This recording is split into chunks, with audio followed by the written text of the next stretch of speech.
Tonight, when the sun goes down, you're going to reach for a switch. Light will flood the room instantly, and you won't think twice. But for 99.9% of human history, that switch didn't exist. When the sun set, the world went dark. Not dim, not shadowy. Dark. The kind of dark where you cannot see your own hand held 6 inches from your face.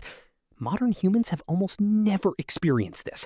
But for over 300,000 years, every single one of your ancestors spent roughly half their life inside it. And the question of what they actually did during all those hours changes everything we think we know about sleep, about storytelling, about community, and about what it means to be human. Let's start with fire, because fire is where this whole story begins. The earliest solid evidence of humans controlling fire comes from Wonderwork Cave in South Africa, roughly 1 million years ago. But fire didn't just keep people warm. Fire completely restructured the human day. Before fire, our ancestors operated like every other primate on the planet. When the sun dropped below the horizon, you climbed a tree, found a sheltered ledge, and you stayed completely still until morning. Moving at night meant becoming food. Human eyes are poorly suited to darkness compared to the animals that hunted us. Leopards, hyenas, lions, they could all see just fine. We were essentially blind. Fire changed that equation. Overnight. Literally. A campfire creates a circle of safety roughly 30 feet in diameter. Inside that circle, predators won't approach.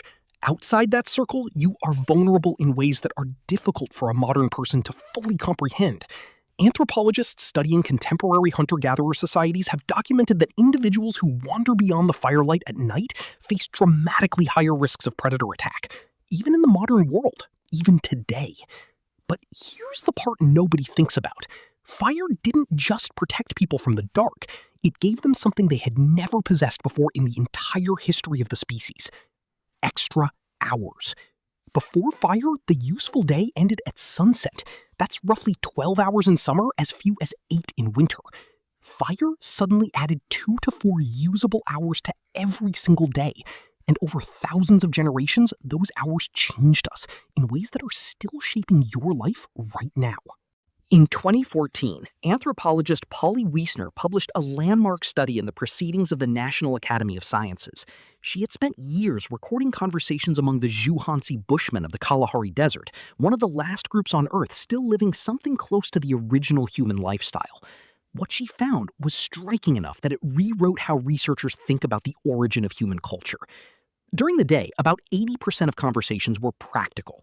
Who is hunting where? Which plants are ready? Territorial negotiations, economic logistics. Daytime talk was essentially work. But at night, around the fire, the entire character of conversation shifted. At night, 81% of conversations were stories.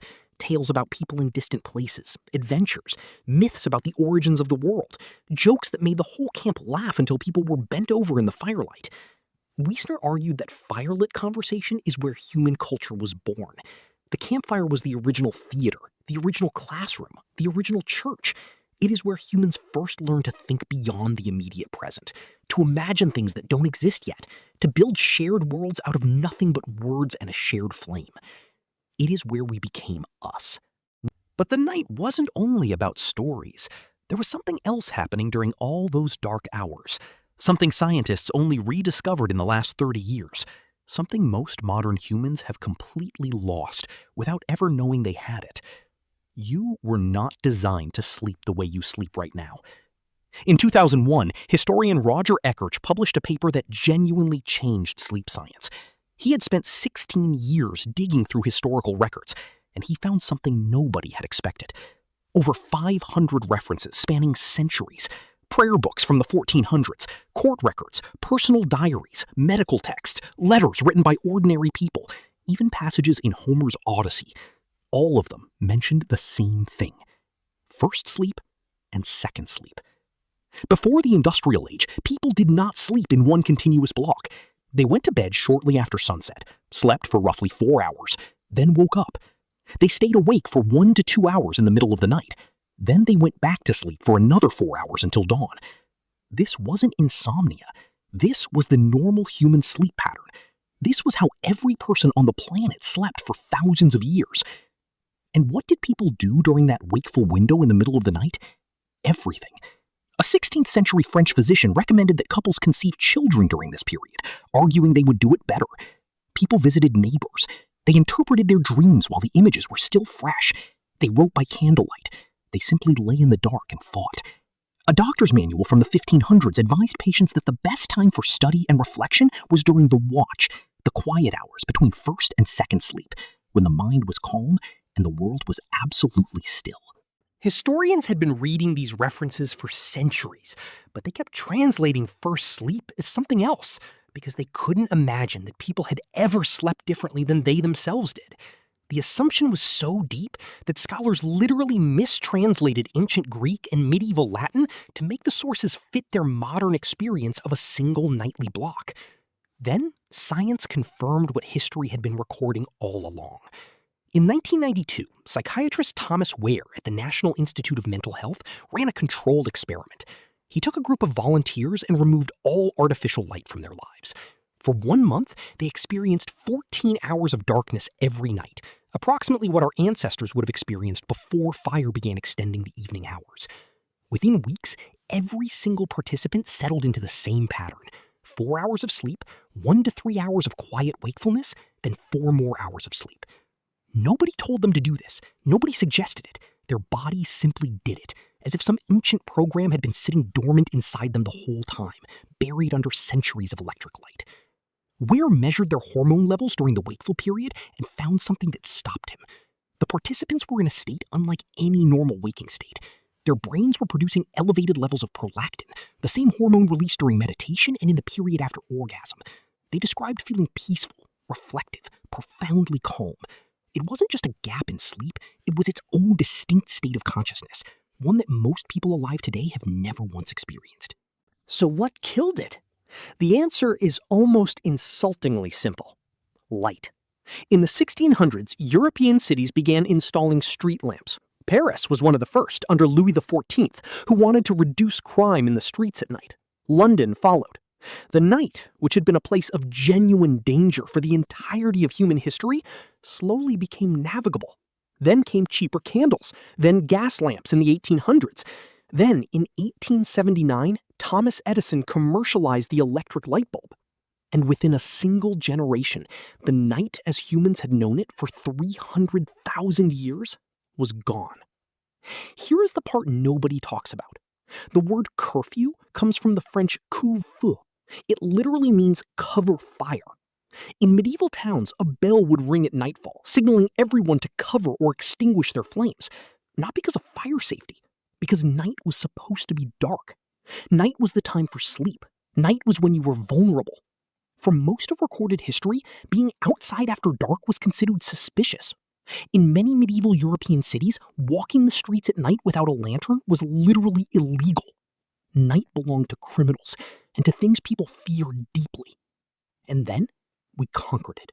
We flooded it with light. And we called that progress.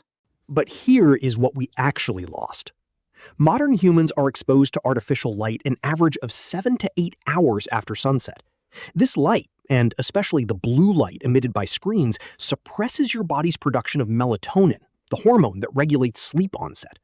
Your body cannot distinguish between a light bulb and the sun. When light hits your retina at 11 p.m., your brain reads it as daytime. It delays melatonin release. It fragments your sleep architecture. It quietly dismantles a circadian rhythm that evolved over millions of years. Researchers have found that people who go camping for just 1 week with no artificial light at all have their melatonin cycles reset by nearly 2 hours. Their bodies begin producing melatonin at sunset rather than hours after it. That is all it takes. 1 week outdoors, and 300,000 years of biological programming reasserts itself. We didn't just change when we sleep. We eliminated an entire phase of human consciousness. That quiet, reflective state between first and second sleep, the state that Ware's subjects described as peaceful and almost meditative, simply no longer exists for most people. In its place, we have insomnia, and we treat it like a malfunction. We prescribe medication for it. We build entire clinical categories around it. But what if it isn't a malfunction at all?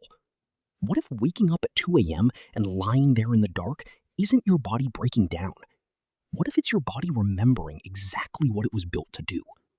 For 300,000 years, your ancestors spent their nights inside a rhythm that modern science is only beginning to reconstruct.